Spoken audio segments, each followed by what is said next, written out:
সে কেমন ধরনের লোক, আমার সুদের ঠায় নেবে না। যাই এখন থেকে সভাপতি সেক্রেটারিতে নালিশ করমু যে ইমাম আগামীকালকের মধ্যে বিদায় দেবেন। ওই যে সামনেই আছে সভাপতি সেক্রেটারি সাহেব।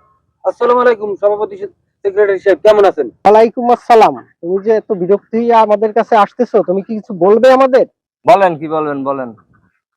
শোনেন ভাই, আমি দেশে একটু ব্যবসা বাণিজ্য করি, সুদে কিছু টাকা লাগাই। এই টাকা লাগাইয়া আমের দেশের জনগণের একটু উপকার করি। এই টাকা কি আমি আরেক দেশে লাগাই? কালকে ইমাম সাহেবের দাওয়াত দিছি আমার বাসায় একটু মিলাদ করাবো। সে আমার ইফতারে যায় নাই, কয় কি আমের টাকা সুদের। এই ইমাম সাহেব আমরা পাল্লাই দেন বা যা করেন, ইমাম সাহেবের বিচার চাইবেন।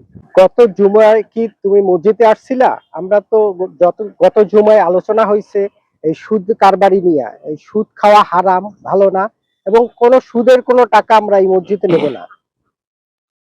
শোনেন ভাই, আপনি গ্রামের একজন সম্মানধন্য ব্যক্তি, আমরা জানি এবং আপনার সবকিছুই আমরা মানি। তবে গত জুমায় আমাদের মসজিদে যে বয়ান হয়েছিল যে কোনো সুদের টাকা দিয়ে কোনো ইফতার মাহফিল হবে না। এখন তাই আপনার সুদের টাকায় কোনো ইফতারের দাওয়াত ইমাম সাহেব গ্রহণ করবে না।